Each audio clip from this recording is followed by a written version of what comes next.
Q&A session. Hey everybody. So Artist Craft is from Australia and she's got a large Labrador, 4.5 years old, that she wants to breed, and she's got to spay it because it's going to be a service dog, and apparently service dogs in Australia have to be spayed. Fair enough. This is going to be her first litter. She'll be mated with a much smaller dog, such as a toy or miniature poodle. Do you think the smaller size of the mare would make puppy delivery easier? Yes, of course. So, it's interesting here because, what do you see in the size of puppies based on the parents? Well, I don't know what the average size is for a Labradoodle puppy. I'm guessing at birth 12 ounces. So I think the range that you're going to see on those puppies is something between 8 and 14. And the smaller you choose for the stud, you're likely to have some smaller dogs along with some bigger dogs. So it would definitely. But look, there should be no problem with this dog having puppies at all. I mean, she shouldn't need a C-section. She should have a natural whelp. It should be just fine, especially with a small stud. So that's fine. So then you ask, is 4.5 years old too old to breed? No, not at all. Especially if she's a happy, healthy dog.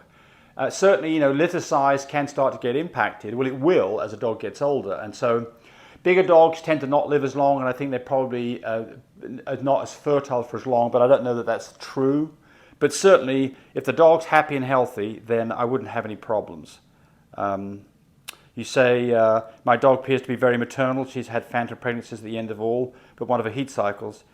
She comes into season every 8 to 9 months. Yeah, I mean, I would absolutely breed her and then spay her and make her a service dog. Wonderful. Rolio Mojo says, I'm breeding my dog and taking the rest of the semen to breed 2 days later.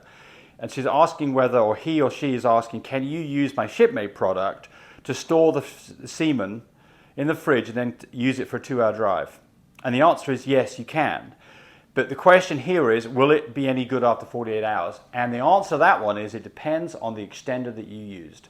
If you use like a Kenny extender, probably not. If you use the Canaplus LT, absolutely, you could probably keep it alive for up to 10 days in my shipmate container. So the answer is yes, it would work.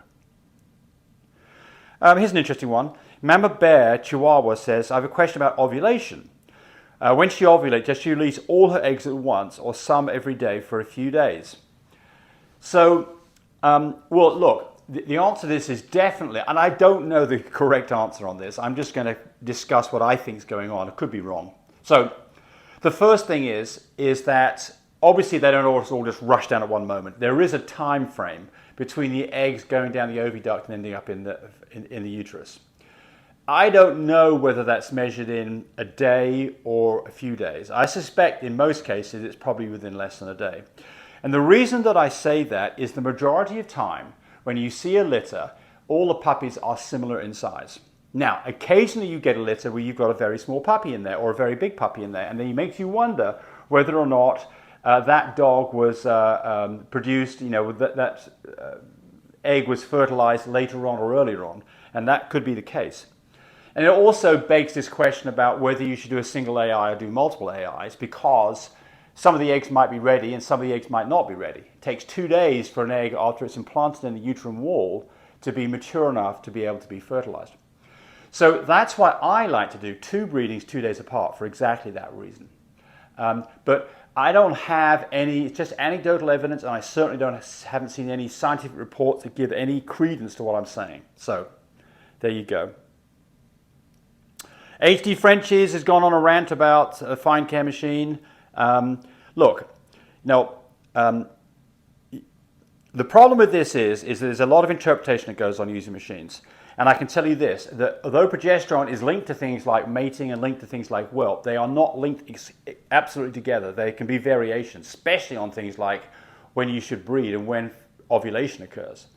So all of these machines, Fine Care, IDEX, Mini Vitus, they have all got different numbers for what they consider to be ovulation, breedability, and whelp. So you've got to go get a timing chart for the individual product that you're using to be accurate with it. So, I've got lots of people who have been using Fine Care for a long time. I've been using that machine for, 6, 7 years. I've had great luck with it. You're not. Maybe you've got a problem with your machine. You can't calibrate the machine, but you can talk to Fine Care about this. So I would say get onto Fine Care and have a discussion with them. Dat Queen, I don't know why my comment was deleted. You don't tell me what's going on here.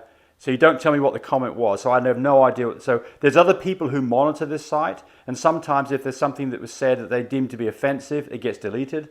I don't know what was going on here, so I can't even comment on that. But if you want to redo it, we'll try it again. And that's it for this one. Have a great Sunday. Bye. Encouraged me to do more of these videos. But do remember, disclaimer here, I am not a vet. I'm not a licensed medical professional. I'm purely a person who's been breeding dogs for the last couple of decades. Any information that you got from this video, use at your own risk. There's nothing implied here, and certainly this should not be used as a substitute for advice from your veterinarian or your medical professional. I hope you enjoyed the video. Come back for more of them. Frisky now. Come on up here, girl.